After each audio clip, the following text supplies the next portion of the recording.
7장 3절. 요한복음 17장 3절 함께 봉독합니다. 영생은 곧 유일하신 참 하나님과 그가 보내신 자 예수 그리스도를 아는 것이니라. 아멘. 우리가 지난 시간에 주님을 안다는 것이 무엇일까? 주님을 아는 것은 어떤 것인지에 대해서 말씀을 나눴는데, 하나님을 안다라는 것은 하나님에 대한 관한 지식을 아는 것을 말하는 게 아니라, 하나님에 대한 정보를 아는 것이 아니라 인격체이신 하나님을 만나는 것이고, 그래서 그 하나님을 아는 것이다 라고 이렇게 말씀드렸어요. 그래서 하나님을 아는 것은 하나님의 음성을 듣는 것이다 그랬어요. 하나님의 음성을 들을 때 우리는 주님을 알 수 있다. 또 주님의 영광을 보는 것, 주님의 형상을 본다라고 얘기했는데, 주님의 영광을 보는 것, 주님의 임재를 경험하는 것이 바로 주님을 아는 것이다. 그러니까 다 이게 어떻게 보면 인격이신 하나님을 만나는 것과 연관되어 있어요. 머리로 저장된 지식이 아니라, 죽은 지식이 아니라, 내가 실제로 하나님을 만나고 음성을 듣고 또 만나고 영광을 보고 경험하고, 그리고 내가 그 말씀 속에 거하는 삶을 사는 것이 바로 주님을 아는 것이다 라고 말씀드렸습니다. 이렇게 우리가 주님을 아는 것이 왜 중요한가? 주님을 아는 것이 왜 중요할까요? 주님을 아는 것이 중요한 것은, 주님을 아는 것이야말로 신앙생활의 뿌리와 같고 본질과 같은 거예요. 신앙생활의 핵심이다라는 거예요. 신앙생활 시작했는데 와서 교회도 알고 목사님도 알고 성도도 알고 뭐 교회 이런저런 행사도 알고 교회 역사도 알고 뭐 우리가 감리교회인데 또 감리교회가 어떤 교회인지도 알고 다 알아요. 근데 정작 하나님을 알지 못해요. 이건 뭘까요? 이건 껍데기만 있는 신앙이라는 거죠. 그래서 우리가 신앙생활 한다는 것은 뭐냐면 하나님을 아는 것에서부터 출발해야 되는데, 그 하나님을 아는 것은 하나님에 대한 지식이 아니라 하나님을 인격이신 하나님, 살아계신 하나님을 내가 만나는 것, 그것이 바로 하나님을 아는 것. 그래서 히브리 말로 안다라는 말, 이 안다라는 말은 무슨 뜻이냐면 경험한다라는 그런 뜻이에요. 그래서 우리가 하나님을 아는 지식이라는 것은 하나님을 경험하는 지식이다라고 우리가 볼 수 있습니다. 그래서 옛날에 우리가 교회 초창기 때 그 블랙카리가 하나님을 경험하는 지식이라는 이게 두꺼운 큰 책 우리가 공부했던 적이 있어요. 그 책에서 쭉 강조하는 건 뭐냐면 하나님을 경험하는 것이 중요하다라는 거죠. 그래서 왜 하나님을 경험하는 것이 중요하냐면, 우리가 구원받는 것, 또 구원받은 후에 우리가 성화되는 것, 또 성화된 후에 우리가 주님의 사역을 감당하는 것, 또 우리가 그래서 영적인 싸움에서 영적으로 승리하는 것, 이런 것 다 모두가 다 뭐에서부터 비롯되어야 되냐면 주님을 아는 것에서부터 출발하기 때문에 그렇다는 얘기예요. 그래서 우리가 주님을 아는 것은 신앙의 본질인데, 왜 주님을 아는 것이 이토록 중요할까? 오늘 몇 가지 말씀을 함께 나누려고 하는데, 첫째로는 구원에 대한 이 지식이, 구원에 대한 잘못된 지식이 우리 속에 이렇게 있어요. 나는 그 구원이 옳은 줄 알고 생각했는데 어느 날 보니까 그 구원에 대한 지식이 저 바리새인들하고 똑같이 돼버린 그런 구원에 대한 지식이 이렇게 왜곡되어 있는 부분들이 있다는 것을 우리가 이해해야 되는데요. 먼저 우리가 구원을 뭘로 받죠? 구원 믿음으로 받아요. 잘 아세요? 믿음으로 받아요. 예를 들면 그래서 에베소 2장 8절 보면, 너희가 그 은혜로 말미암아 믿음으로 말미암아 구원을 받았나니 이것이 너희에게서 난 것이 아니라 하나님의 선물이라. 그래서 하나님의 선물로 받았던 그 구원이 믿음으로 말미암아 우리에게 주어졌다라고 이렇게 이야기하고 있고요. 여러분도 잘 아는 요한복음 3장 16절은 하나님이 세상을 이처럼 사랑하사 독생자를 주셨으니 이는 저를 믿는 자마다, 뭐 하는 자마다? 믿는 자마다 영생을 얻게. 영생을 얻는, 영원히 산다는 게 구원 아닙니까? 그러니까 이런 구절을 우리는 전제로 해서 구원이라는 건 뭘로 받는다? 믿음으로 받는다라는 것을 우리는 너무나 잘 알고 있습니다. 구원을 믿음으로 받는 건 너무너무 잘 아는데, 그런데 그 믿음에 대한 잘못된 이해가 좀 우리 속에 있다는 거예요. 믿음으로 구원받는 건 맞는데 어떤 믿음이냐? 이렇게 또 이제 타고 들어가면 거기서는 좀 문제가 되는 믿음이 좀 있어요. 어떤 믿음으로 우리가 구원을 받느냐? 믿음의 성격을 우리가 제대로 알아야 되는데 믿음의 성격이 잘못돼 버렸으면 우리가 구원도 잘못될 가능성이 있다는 거예요. 그래서 어떤 믿음이 과연 구원받을 만한 믿음인가? 우리가 신앙생활을 해오면서 이 믿음이 성격이 좀 잘못 흘러간 부분은 어떤 부분인지 우리가 좀 알 필요가 있는데 우리 요한복음 앞부분으로 넘겨서 요한복음 5장 46절 한번 보시죠. 5장 46절.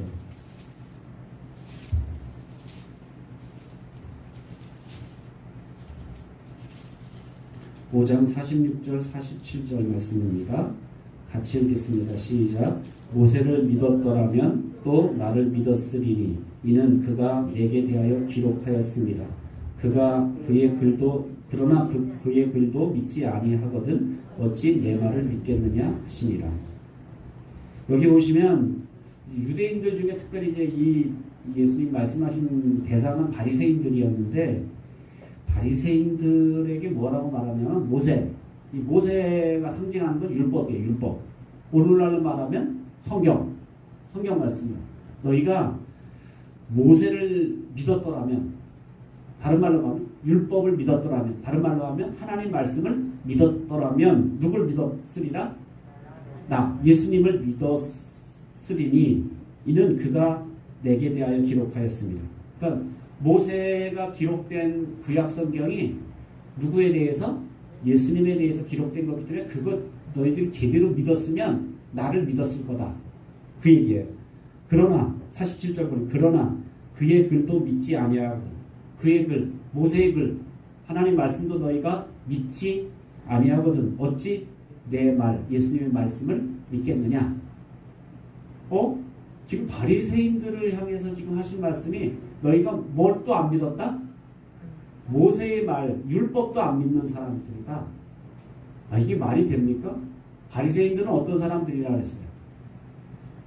먹고 사는 일이 먹고 눈 뜨면 하는 일이 뭐라 그랬어요? 율법을 연구하고 율법을 낭독하고 율법을 선포하는 일, 가르치는 일을 하는 사람들이 바리새인들인데 아니 이 바리새인들이 믿지 않았다라는 거예요. 하나님 말씀을 믿지 않았다라고 이렇게 말하고 있다라는 겁니다. 성경도 믿지 않았는데 어떻게 내 말을 믿겠느냐라고 이렇게 말씀하시고 있다라는 겁니다. 사실 바리새인들은요 성경을 얼마큼 철저하게 믿냐 하면 이 사람들은 성경에 기록된 말씀을 철두철미하게 믿는 사람이에요. 우리처럼 시시하게 믿는 사람들이 아니에요. 바리새인들은 여기서 믿다가 하나를 탈락하면 그냥 바리새인은 추방당해요.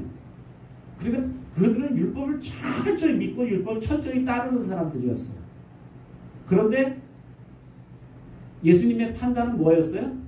그러니까 그들은 사실은 너희들이 우리들만큼 하나님 말씀 믿는 사람이 있냐? 우리들만큼 믿는 사람이 있냐? 너희들 믿음 없는 것들 하면서 이렇게 사실은 조롱하고 비판하고 무시했던 사람들이에요. 자기들은 정말 최고의 믿음을 가진 사람들이라고 자부하는 사람들이었어요. 그런데 예수님의 눈으로 보니까 어떻다는 거예요? 그들이 믿음이 있다 없다? 너희들 믿음이 없다라고 이렇게 말씀하는 거예요. 아니 바리새인들처럼 그들은 그래서 얼마큼 믿었냐면 1.1핵까지도 믿었어요. 바리새인들은 1.1핵도 정말 중요했어요. 그래서 성경 필사할 때는 몇 사람이 한 조가 된다 그랬잖아요. 한 사람은 읽어주고 한 사람은 쓰고 받아쓰고 한 사람은 양쪽을 보면서 제대로 옮겨 썼는가 확인한 이유가 뭐냐면 히브리어에는 점이 많기 때문에 점 하나 떨어뜨리면 전혀 엉뚱한 글자가 돼버릴 때가 많아요. 그러니까 1.1회까지도 그들은 철저하게 믿었던 사람들이에요. 그런데 예수님의 눈으로 볼 때는 너희들이 믿지 않았다 라고 이렇게 말씀하니까 이게 어떻게 된 건가? 그들은 하나님의 기적, 하나님의 율법, 하나님의 말씀의 내용을 다 믿었던 사람이에요. 누구보다도 하나님 말씀을 철저히 믿고 하나님 말씀을 잘 아는 사람들이었는데 예수님의 눈으로 볼 때는 너희들이 믿지 않았다 라고 이렇게 판명을 내리셨다는 거예요. 왜 이런 일이 벌어졌을까요? 왜 이런 일이 벌어졌을까요? 아니 자기들 나름대로 철저히 믿는다고 했고 저렇게 철저히 따른다고 했는데 왜 예수님의 눈으로 볼 때는 성경적인 눈으로 볼 때는 너희들 믿은 거 아니다. 너희 믿음 아니야. 라고 이렇게 판명을 내렸을까요? 아니 반대로 오늘날 우리가 난 정말 날 때부터 처음 이렇게 철저하게 예수 믿었다고 생각했는데 어느 날 주님이 보실 때 너 왜 믿음 없니? 너 믿는 거 아니야? 라고 말씀하신다면 이럴 때 얼마나 당혹스러울까? 얼마나 황당할까? 이런 생각을 하게 된다는 겁니다. 똑같은 믿음에 대해서 그들은 믿는다고 생각했는데 예수님은 안 믿는다고 생각했다는 거예요. 그러면 그 당시 종교 지도자들이 생각하는 믿음은 어떤 믿음이었을까요? 이 바리새인들이 믿는 믿음은 어떤 믿음이었길래 그들 자기들만큼 믿어라. 우리들은 믿음이 충만한 사람들이다. 이렇게 자랑을 했을까요? 바리새인들이 생각하는 믿음은 어떤 믿음일까요? 그들이 생각하는 믿음은 성경 말씀에 기록된 진리를 전혀 의심하지 않고 다 온전히 다 믿는 것, 1.1회까지도 다 믿는 것. 이것이 바리새인들의 신앙이었고 믿음이었습니다. 성경이 말하는 믿음, 근데 예수님이 말하는 믿음은 그런데 그렇게 믿는 그 바리새인들 보고 뭐라고 말하냐면 믿음 없다, 믿는 거 아니다 라고 이렇게 말했다는 거예요. 여러분 이렇게 되면 우리가 어떤 믿음을 정말 바리새인들은 어떤 믿음을 가졌길래 예수님이 너희들 믿는 거 아니야 라고 이렇게 말씀하셨을까요? 바리새인들이 믿는 믿음은 어떤 믿음이었을까요? 성경을 그대로 믿는 것, 성경 말씀을 그대로 진리로 믿는 그런 믿음이었어요. 그런데 주님은 그거 믿음 아니다라고 이렇게 말하고 있다는 거예요. 아니 우리가 성경을 믿는 거 그거 믿음 아니에요? 성경이 진리라는 것을 믿는 거 이거 믿음 아니에요? 여러분 어떻게 생각하세요? 아니 성경을 믿는 바리새인들 보고 예수님이 왜 믿음 없다고 말씀하셨을까요? 이유가 뭘까요? 이유가 뭘까요? 왜 성경을 이렇게 잘 믿는데 하나님 말씀이라고 믿는 이 바리새인들을 보고 예수님은 믿음 없다고 말씀하셨어요. 이게 오늘 핵심이에요. 왜 믿음이 없다고 말씀하셨을까요?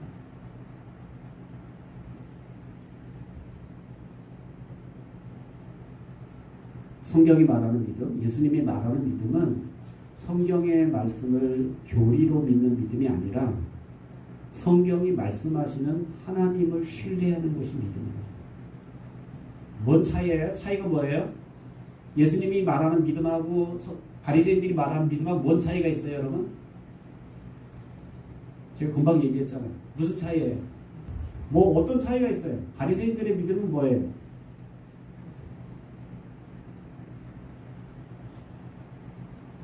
말 안 하시기로 작정하셨어요?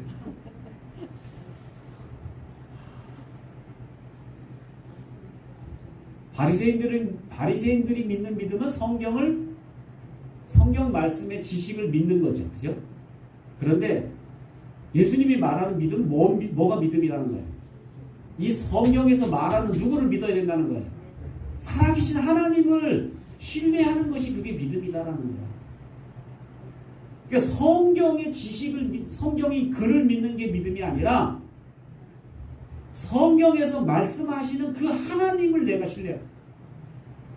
우리가 성경을 믿는다라는 것은 다른 말로 바꿔 말하면 성경에서 말하는 누구를 믿는 거예요? 우리가 하나님 말씀을 믿는다는 건 누굴 믿는 거예요? 하나님을 믿는다라는 의미지 이 성경의 지식을 믿는다라는 것이 아니다라는 거예요. 그런데 바리새인들의 문제는 뭐냐면 그냥 지식으로 받아들이는 거예요. 하나님이 참되시다. 하나님 참되신 건 나 믿어요. 하나님 전능하시다. 그러면 하나님 전능하신 건 나 믿어요. 왜? 성경이 그렇게 기록되기 때문에. 이게 바리새인의 믿음이에요. 그런데 그 전능하신 하나님을 내가 신뢰하진 않아. 그냥 지식으로만 나는 받아들이고 있다라는 거예요. 성경이 11조 드리라 그랬으니까 성경이 난 그거 100% 믿기 때문에 난 11조 드려. 성경이 주일 성수하라 하니까 나 주일 성수해. 그런데 그렇게 말씀하시는 하나님을 나는 신뢰하지 않아. 이 구분이 돼요, 안 돼요? 구분이 될 정도가 돼야 이게 예수님 말하는 믿음이 뭔지가 이해가 돼요. 아, 예수님 말씀하시는 믿음은 성경을 지식으로 믿는 믿음이 아니라 인격이신 그 성경이 말씀하시는 하나님을 내가 신뢰하고 믿는 것을 우리는 믿음이다라고 말하고 있다라는 거죠. 그러니까 바리새인들 같으면 정말 성경을 여러 번 읽고 암송할 정도로 그렇게 교리적으로는 누구보다 빠끔하고 정말 성경에 대한 지식으로는 뒤떨어지지 않는 사람이지만 그러나 그 말씀 속에 살아계신 하나님을 신뢰하지 않아요. 왜? 그 하나님을 알지 못해요. 그 하나님을 알지 못하기 때문에 신뢰할 수 없는 거예요. 하나님을 알아야 신뢰하지. 하나님을 알지 못하니까 신뢰하지 못하는 거예요. 신뢰하는 믿음이 전혀 없다라는 거예요. 하나님을 신뢰하는 믿음이 전혀 없으면 그들의 삶은 하나님을 전혀 자기들의 삶 속에 반영할 수가 없어요. 하나님을 신뢰하는 만큼 내 삶을 통해서 그게 드러나게 되는데 하나님을 신뢰하지 않으면 여러분 머릿속에 여러분 신학교 다녀서 머릿속에 아무리 하나님에 대한 지식이 성경적인 지식이 많아도요 그 하나님 신뢰하지 않으면 내 삶으로 반영이 안 돼요. 내 삶은 반영이 안 된다니까요. 내 삶이 안 바뀌어요. 어느 목사님이 자기 교회 청년이 신학교를 나왔어요. 그리고 외국에 가서도 신학교 유학을 했어요. 딱 외국에서 돌아오더니 그러더래요. 목사님 저는 목회 안 할 거예요. 그래서 이번에 군의원에 출마해갖고 그 유세하고 다니면서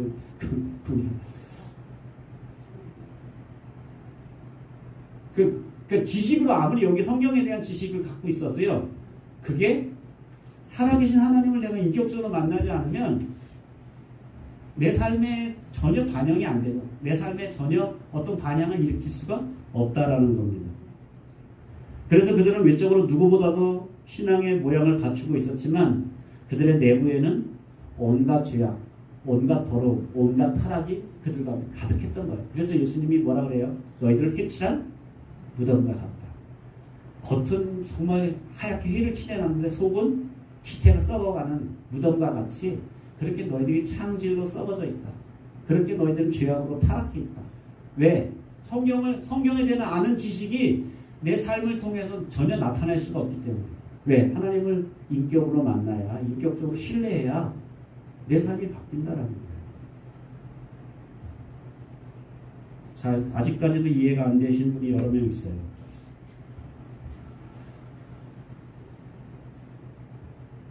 자, 제가 여기서 여기 낭떠러지기라고 생각해 봅시다. 내가 떨어져도 하나님이 나를 지키신다 라는 믿음이 있으면 떨어질까요? 못 떨어질까요? 내가 떨어지면 여기서 나를 지키신 하나님이 나를 받으신다 라는 믿음이 좀 떨어지겠죠. 진짜 신뢰하면. 그래서 여러분 이렇게 뒤에서 봤는데 이렇게 넘어갈 수 있는 건 뒤에 있는 받아줄 사람을 내가 신뢰하면. 그래서 애들이요 엄마 아빠를 믿으니까 막 달려도 어떻게 해요? 막 몸을 던지면서 막 엄마한테 안기는 것은 그때 만약에 엄마가 싹 어떤 때 피했다 그래서 엄마 신뢰하지 못하게 만들었다면 그렇게 몸을 날려서 엄마한테 안길 수가 없다라는 거, 아빠한테 안길 수가 없다라는 거. 근데 머리는 알아요. 우리 아빠는 나를 넘어지면 받아줄 거야, 나를 지켜줄 거야. 머리는 아는데 아빠를 신뢰하지 않으면 그 얘기는 아빠를 내가 경험한 적이 없으면 아빠를 신뢰하는 그런 마음으로 내가 경험한 적이 없으면 나는 머리 지식으로 아빠는 나를 지키시는 분, 아빠는 나를 막 이렇게 찬양을 하고 다녀도 자기 몸을 위태할 때 자기 몸을 아빠한테 맡길 수 있어요, 없어요? 못 맡기는. 하나님에 대한 지식 똑같아요. 하나님은 전능하신 분입니다. 믿으십니까? 아멘 하셔야죠. 그 전능하신 하나님은 여러분의 필요를 세밀하게 다 알고 계세요. 뭐가 필요한지, 어떤 부분이 필요한지 다 알고 계세요. 믿으십니까? 아멘이시죠? 그 하나님이 여러분이 정말 궁핍함을 당할 때, 어려움을 당할 때 채워주실 줄을 믿습니까? 아멘, 아멘. 믿으시죠? 그런데 거기까지 해요. 아멘은 잘해요. 인도가 아멘은 잘하는데 정말 어려움 당했는데 막상 나한테 안 채워지잖아요. 낙심하고 절망하고. 진짜 믿음 있는 사람 어떻게 해요? 하나님은 나를 전능하신 분이고 내 필요를 아시는 분이고 내가 공격할 때 공급해 주신 여호와 이레 하나님이시기 때문에 난 그 하나님을 신뢰해. 난 그 하나님을 바라볼 거야. 나는 세상이 다 등을 돌리면 난 그 하나님께 나는 그 하나님 향하여 난 손을 들리라 하고 기다리며 하나님의 인도하심이 어떤 건지 내가 배우려고 할 거예요. 그런데 지식으로만 갖고 있었던 사람들은 그냥 지식으로만 알고 있는 거예요. 하나님 전능하신 분 아멘. 하나님 공급하신 분 아멘. 하나님 채워주신 분 아멘 아멘 하는데 그게 허공치는 메아리가 돼버리고 실제로는 하나님 신뢰한 게 아니에요. 뭐만 있는 거예요? 하나님 전능하시다는 지식, 또 하나님이 공급해 주신 여호와 이레 하나님 지식. 실제로 그래서 내가 정말 어려움을 당해보면 하나님을 신뢰하는지 안 신뢰하는지 다 세상 말로 뽀롱이 난다니까요. 다 드러나는 거예요. 내가 정말 하나님을 신뢰하고 살았는지 안 신뢰하고 있는지 편안하고 평탄할 때 잘 몰라요. 어려움을 당해보면 내 몸이 아파보면 정말 하나님을 신뢰하는지 하나님을 붙드는지를 알 수 있다라는 겁니다.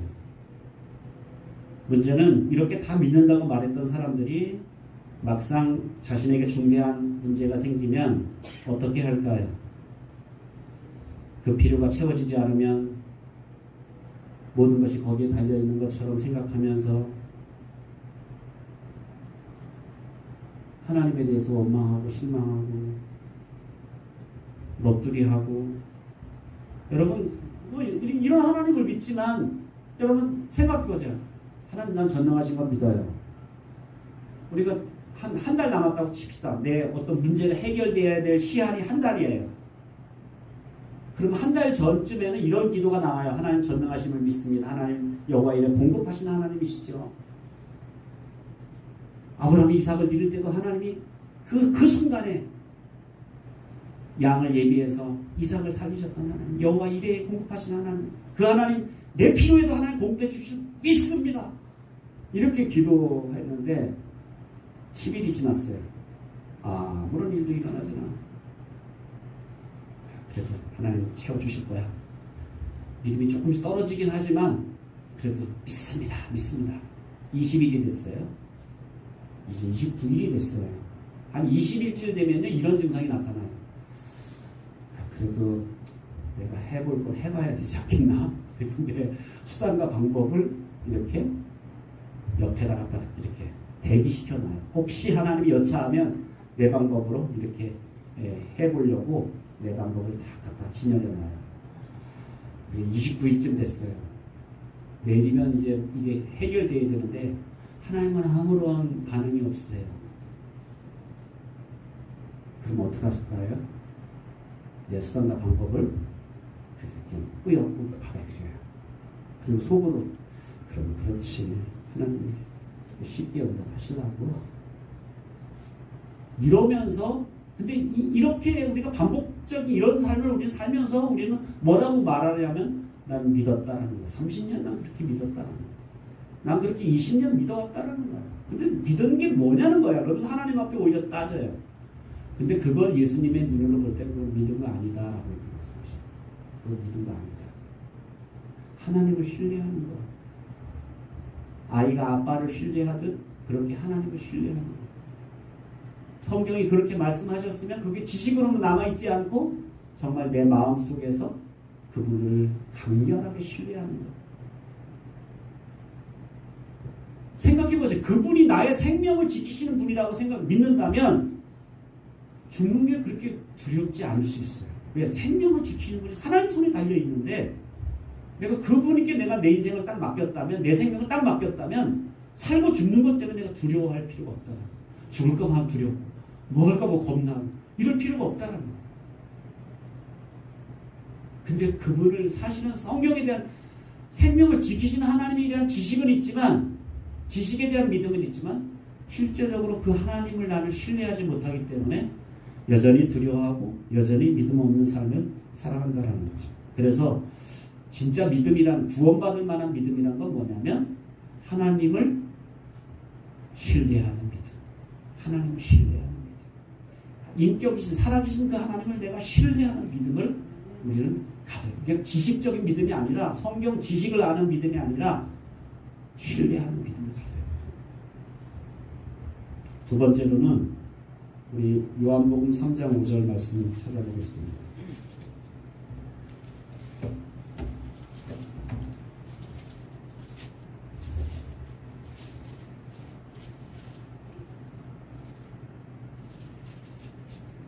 요한복음 3장 5절 시작. 예수께서 대답하시되 진실로 진실로 내게 이르노니 사람이 물과 성령으로 나지 아니하면 하나님의 나라에 들어갈 수 없느니라. 아멘.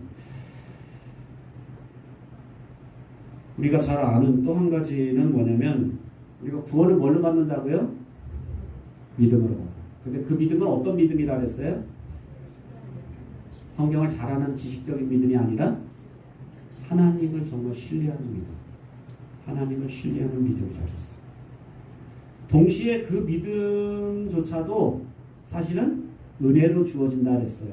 너희가 그 은혜로 인하여 믿음으로 말미암아. 그러니까 믿음이 있기 전에 뭐가 있는 거예요? 은혜가 주어진다라는 거예요. 그래서 동시에 우리가 구원을 얻는 것은 그래서 은혜가 주어지는데 그 은혜가 오늘 성경의 말씀 3장 5절의 말씀 보면 은혜가 뭘로 표현되고 있냐면 성령으로 표현되고 있다라는 거죠.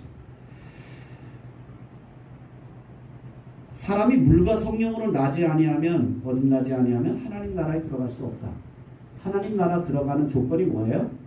물과 성령으로 거듭나는 것. 성령으로 거듭나야 된다라고 말하고 있습니다. 그러니까 구원 얻는 것이 성령으로 가능한 거 믿으시죠? 네, 성령님으로 가능하다고 성경이 말하고 있어요. 그러면 성령으로 구원받는다는 뜻은 무슨 뜻일까요? 이 뜻을 우리가 잘 알면 우리가 올바른 믿음이 뭔지를 이해할 수 있어요. 믿음이라는 게 내가 이론이나 지식으로 이렇게 성경을 달달달 외워서 성경을 여러 번 읽어서 아는 그런 지식이 아니구나. 믿음이라는 게 뭐구나라는 것을 잘 이해할 수 있어요. 우리가 구원을 얻기 위해서 얼마나 하나님을 아는 지식이 필수인지 우리가 알 수 있는데 이 성령으로 구원받는다는 뜻은 우리 고린도 후서 한번 찾아볼까요? 고린도 후서 4장 3절. 고린도 후서 4장 3절입니다.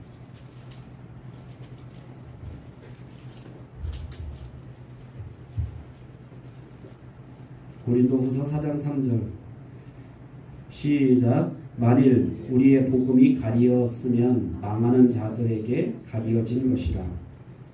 그러니까 복음의 빛이 비추고 있는데 사람에게 뭐 하는 게 있다는 거예요? 가리워지는 게 있다는 거예요. 가리워지는 것이 있으면 빛이 비출까요? 안 비출까요? 빛이 여러분에게 이렇게 비춰지고 있는데 뭔가 이렇게 가림막이 여러분 앞에 이렇게 놓여 있어요. 그러면 빛이 여러분에게 비쳐요? 안 비쳐요? 비춰주지 못한다라는 거예요. 그러니까 오늘 성경은 하나님이 복음의 빛을 우리에게 비춰주는데 뭔가 여기 딱 이렇게 가려진 게 있으면 그러면 우리가 복음의 빛이 우리에게 비춰지지 않아요. 그럼 복음의 빛이 비춰지지 않으면 구원을 받아요? 못 받아요? 구원을 받을 수가 없다라는 거예요. 그러니까 복음의 빛이 받아들여지도록 하는 것은 그 복음의 빛을 가리는 것들이 치워져야 결국 복음의 빛이 우리 안에 온전히 비춰질 수 있다라는 거예요. 그러니까 구원을 받으려면 복음을 가리는 것들이 무너져 내려야 복음의 빛이 그에게 비춰질 수 있어요. 우리가 전도해보면 이런 걸 많이 느껴요. 어떤 사람은 아무리 얘기해도요 들으려고 하지 않아요. 가려졌어요. 근데 어떤 사람에게는 이게 확 열려져 있다는 게 느낄 때가 있어요. 어떤 사람은 내가 자기가 스스로 나한테 좀 너 믿는 그 하나님에 대해서 좀 알려줘. 이렇게 말하는 사람조차 있어요. 이 얘기는 그 정도 확 열려 있다는 사람. 어떤 사람은 확 닫혀져 있어요. 가려져 있어갖고 요렇게 얘기하면 요렇게 핑계대고 요렇게 얘기하면 저렇게 핑계대고 그러면서 자기가 안 믿을 이유를 막 열거하기 시작합니다. 왜냐하면 복음이 가려져 있기 때문에 그렇다라는 거예요. 그런데 복음의 빛이 이렇게 그에게 비춰지려면 그 가려졌던 것들이 무너져 내려야 돼요. 근데 그 복음의 빛을 가리는 존재가 뭘까요? 4장 4절 보세요. 시작. 그 중에 이 세상의 신이 믿지 아니하는 자들의 마음을 혼미하게 하여 그리스도의 영광의 복음의 광채가 비치지 못하게 함이니 그리스도는 하나님의 형상이니라. 복음의 빛을 가리는 존재가 누구예요? 세상의 신. 세상의 신. 그러니까 사단을 의미한다는 거예요. 악한 영이 사단이 흑암의 본세가 복음이 비춰지지 못하게 한다는 거예요. 어떤 분도 옛날에 그런 얘기 하더라고요. 제가 설교만 시작하면 아주 여기 뭐가 검은게 이렇게 가린대요. 그 사람한테 지금 설교가 그 사람한테 가려지는 거예요. 그러니까 설교 시간만 하면 그 사람 졸아요. 왜? 어둠에 다 가려지니까 깜깜하니까 잠을 자야죠. 안 들리니까. 그러니까 사실은 이건 근데 사람이 가리는 게 아니라 사탄이 가리는 거야. 사탄이 이렇게 가리는 것을 이건 무너뜨려야 된다는 거예요. 그런데 여러분의 칼과 병기로 이거 무너뜨릴 수 있어요? 없어요? 이거 뭘로만 된다 그랬어요? 뭘로만 된다 그랬어요? 기도에는 이런 유가 나갈 수가 없다라고 말씀하셨고 또 그 기도한다는 거면 기도할 때 주님의 성령을 선물로 주시겠다 이렇게 말씀하셨기 때문에 결국 성령의 능력으로만 이 우리 앞에 이 복음의 빛을 가리는 것들을 제거하고 무너뜨릴 수 있다라는 거예요. 5절 말씀 또 읽습니다. 5절 시작. 우리는 우리를 전파하는 것이 아니라 오직 그리스도 예수의 주되신 것과 또 예수를 위하여 우리가 너희의 종된 것을 전파함이니이다. 바울이 지금 뭘 전한다고 하고 있죠? 우리가 전파하는 것은 우리를 전파하는 게 아니다. 바울을 전하는 게 아니다. 우리 기독교를 선전하는 게 아니고 우리 갈릴리 교회를 선전하는 게 아니라 누구를 전한대요? 예수 그리스도가 오직 예수 그리스도 예수의 뭐 되신 것? 주 되신 것. 주 되신 것. 주 되신 것이 뭘까? 주 뭐예요? 예수님이 뭐 되신 것을 전한다는 거야? 예수님이 주인 되신 것을 전한다. 주인 되신 것. 예수님이 주인 되신 것을 우리는 전하고 예수님이 주인이니까 우리는 거의 뭐가 돼야 돼요? 종된 것. 그래서 주님의 주인 되신가 우리의 종된 것을 우리는 전파할 뿐이다 라고 이렇게 말하고 있어요. 오늘날은 예수님의 주되심을 잘 전하지 못하는 것 같아요. 예수님이 주인이라고 그러면요 사람들이 싫어해요. 정말요. 요즘 사람들 예수님이 주되심을 싫어해요. 예수님이 내 삶의 주인이시라는 건 뭐예요? 예수님이 나의 모든 영역에 뭐가 됐다는 거예요? 주인이 됐다는 거예요. 나는 뭐야? 종이야. 그러면 내 건강의 주인도 누구? 주님. 내 물질의 주인도 누구? 주님. 내 시간의 주인도 누구? 주님. 벌써 근데 시간 좀 내달라 그러면 안 돼요. 바빠요. 하는 뭘까요? 주인이 누구야? 자기가 되는. 그러니까 요즘 사람들은요 이런 게 싫어해요. 물질의 주인이 하나님이시니까 너 물질 그거 너 거 아니고 주님 원하시면 주님께 드릴 수 있어야 돼. 말을 싫어해요. 왜? 자기 거라고 생각해요. 자기 거. 요즘 젊은 친구들은 더 그래요. 그래서 예수님의 주되심을 전하는 게 참 어려워요. 그래서 이제 살짝 기독교가 변칙적으로 전하잖아요. 예수님이 주가 아니라 뭐라고 전해요? 주는 주인데 무슨 주다? 구세주다. 구세주. 예수님이 구세주, 구원주입니다. 너 영혼 구원하는 주인이야. 너 영의 주인이야. 라만 가르쳐요. 그러니까 물질의 주인이고 삶의 주인이고 시간의 주인이고 이런 걸 얘기하면 부담스럽고 힘들어하니까 구세주야. 구원의 주님이십니다. 라고 전해요. 그리고 그건 뭐 내 건 다 내 맘대로 하고 뭐만? 내 영만, 내 영이 구원받는, 영혼만 구원받는 것만 주님이 주인이라고 고백하면 된다 그러니까 그러면 내가 믿을만 하네. 그래서 받아들여요. 그러니까 지금 이 복음이 얼마만큼 이렇게 잘못 흘러가고 있는가 저는 그러니까 삶의 전체적으로 주인으로 받아들이는 믿음이요 그렇게 많지 않아요. 교회가 그렇게 많죠. 그래서 예수님이 마지막 때 믿음을 보겠느냐라는 말은 그 믿음이 예수님을 주로 믿는 믿음을 말하는데, 예수님을 정말 인생의 내 삶의 온통 송두리째 주님이 주님이라고 고백하는 사람들은 그렇게 많을까요? 네, 여러분이 아시죠? 그래서 예수 믿고 구원받아라, 예수 믿고 하나님의 자녀가 되라, 이 정도, 예수 믿고 그래서 복을 받아라, 이 정도까지만 전하는 거예요, 사람들이.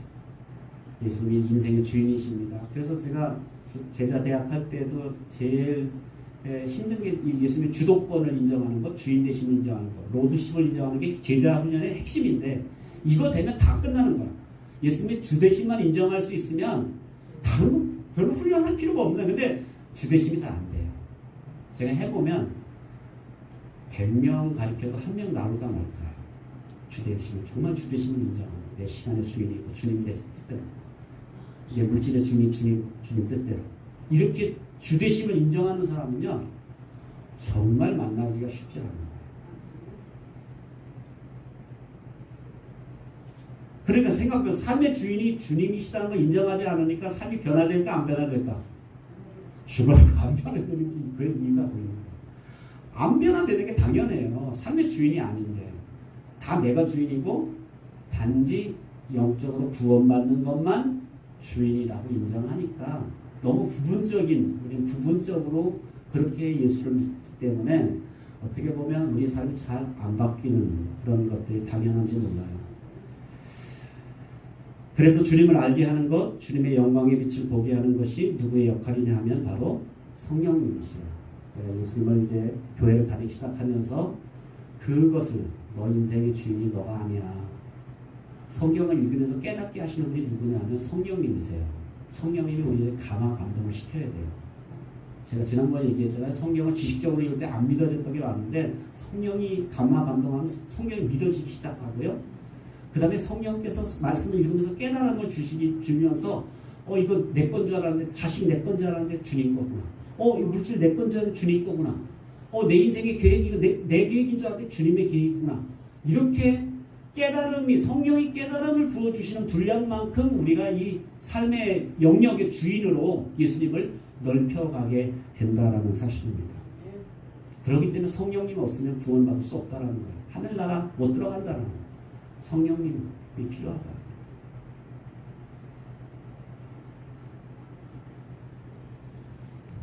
세 번째로는 우리가 많은 사람들이 예수님을 구주로 영접한다고 고백하지만, 이 고백한 사람들이 과연 삶의 주인으로, 그래서 구원받은 사람의 삶의 모습으로 변화되느냐? 변화가 잘 안 돼요. 이건 실제로 통계를 내보면 사형리를 전해서 구원받은 사람 있잖아요. 사형리를 전해서 구원받은 사람 중에 삶의 주인으로 예수님을 이렇게 받아들이는 사람 몇 퍼센트 될까요? 아주 크게 여러분 마음 써서 몇 퍼센트 될까요? 사형리를 통해 내가 복음 전했어요 했더니 예수 받아들였어. 예수님을 영접했어. 예수님을 영접한 그 사람들 중에 1년이 지났어. 1년이 지났어. 예수님 영접하고 나서 1년이 지나서 교회 다녔어요. 그 사람 중에서 과연 100사람이 사형리를 통해 예수님 영접했고 1년 동안 신앙생활을 시작했는데, 그들 중에 인생의 삶의 주인으로 예수님을 모셔드린 사람 몇 사람 정도 나올까요? 10사람 정도 나오면 좋겠는데, 우리 희망사항이에요. 제가 일본에 옛날에 갔을 때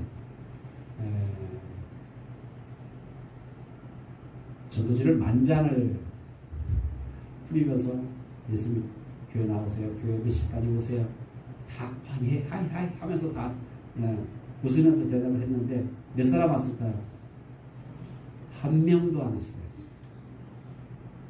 저희 일본은 좀 더 특이하더라고요. 한국은 한 그러면 100명은 좀 왔을 텐데 만장을 뿌렸으면 일일이 그걸 뭐 이렇게 뿌린 게 아니라 일일이 이렇게 대면하면서 초청을 했는데, 하이 받을 때는 웃으면서 다 그랬는데 한 명도 안 왔다는. 그래서 보통 사형리 전도하고 옛날에는 한 3명 정도, 100명에게 복음 전하면, 그래서 예수님 먼저 교회에 등록시켰어요. 그래서 1년 동안 신앙생활해서 인생이 좀 바뀌는 사람들이 한 3명 정도 나옵니다. 요즘은 그것도 더 떨어졌을 거라고 생각해요.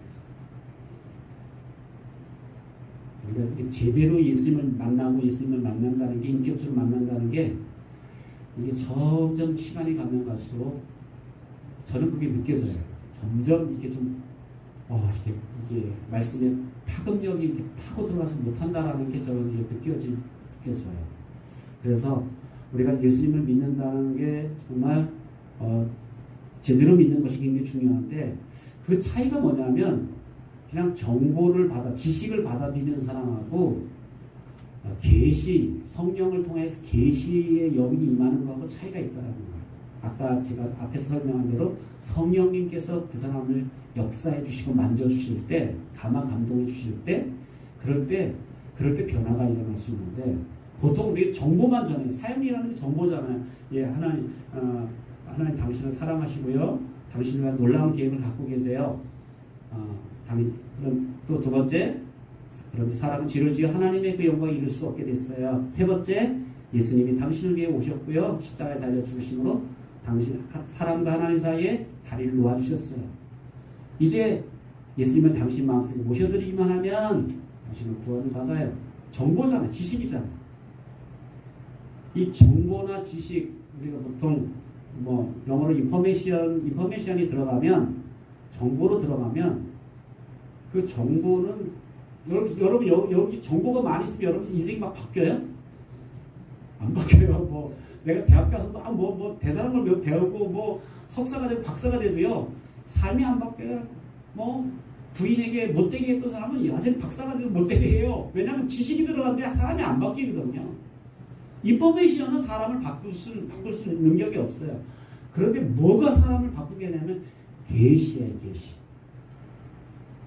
리벨레이션이라는 계시의 영이 우리 속에 들어오면, 하나님이 말씀을 내가 들었는데 그 말씀을 통해서 성령이 강하게 역사하면 어떤 그 말씀 앞에 눈물이 나기도 하고 가슴이 먹먹해지기도 하고 이런 회개가 일어나기도 하고, 이게 계시의 영이, 성령이 계시의 영으로 임한다라는 겁니다. 그래서 계시라는 건 뭐냐면 성경의 말씀이 성령의 조명에 의해서, 성령이 이렇게 빛을 비춰주셔서, 아까 빛을 비춘다 그랬잖아요. 빛을 비춰주셔서 그게 깨달아지는 거예요. 이 말씀이 이렇게 살라는 거구나 하고, 이게 머리로 이해되는 거하고 달라요. 머리로 이해되는 거는 맨날 설명받으면 이해가 될 수는 있어요. 그런데 머리로 이해하는 게 아니라 가슴은 확 열리는 거야. 이게 이런 거, 나 왜 이런 것도 모르고 살았지 하면서 그게 회개가 되고, 어떤 눈물이 나타나고, 나 왜 이런 주님을 내가 모르고 여지껏 이렇게 허송세월 했을까? 막 자기가 한스럽고, 자기 이렇게 살아온 것이 너무 안타깝다는. 이게 바로 성령이 내가 들었던 말씀을 성령께서 조명해 주실 때, 그럴 때 역사가 있다. 그러니까 설교 듣는 이 시간에도 성령이 함께 조명해 주시면 어떤 사람에게는 엄청난 깨달음이 나타나기도 하고, 어떤 사람은 그냥 한없이 졸리기만 하는 거예요. 그러니까 성령께서 조명해 주실 때 우리는 똑같이 말씀을 듣는, 똑같은 말씀인데 깨달음이 진폭이 돼갖고 내 심령 속에 일어나는 거예요. 그 머리로서 이해가 되는 거는요, 우리가 내가 깨달았어요 라는 그 깨달음은 머리로 이해됐다는 의미는요, 내 삶을 못 움직여요. 내가 이해됐는데 그렇게 살아보려고 하니까 너무 힘들어. 목사님이 너무 힘드네, 나. 그렇게 합니다. 근데 성령이 주시는 깨달음은요, 성령이 주시는 조명은요, 그렇게 안 살면 안 될 것 같아.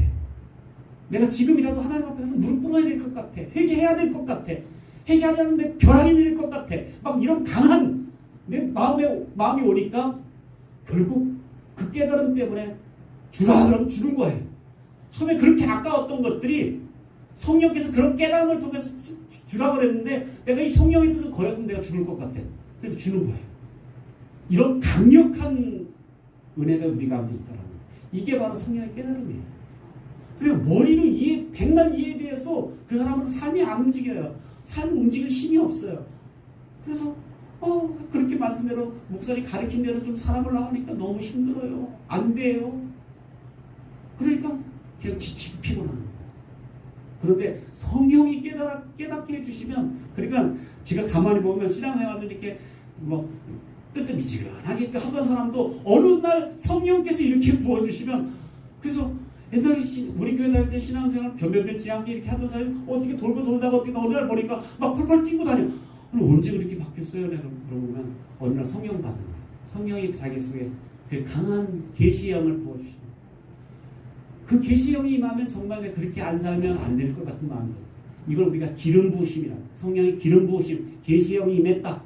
말씀을 듣는 중에, 기도하는 중에, 때가 묵상하는 중에 그 성령의 기름 부으심이 임하면, 그러니까 여러분 이런 것과 마찬가지로 기도해야 된다는 말씀을 제가 여러 번 읽으면서 내가 또 읽었는데 기도하라고 그러시네, 또 읽었는데 기도하라고 그러시네. 기도하라는 것이 갑이구나. 그래서 기도를 시작하잖아요. 며칠 갈까요? 네. 자연적인 힘은 한 3일 가고요. 의지가 강한 사람은 한 달 가요. 그 다음부터는 맥이 풀어지기 시작해요. 떨어지기 시작해요.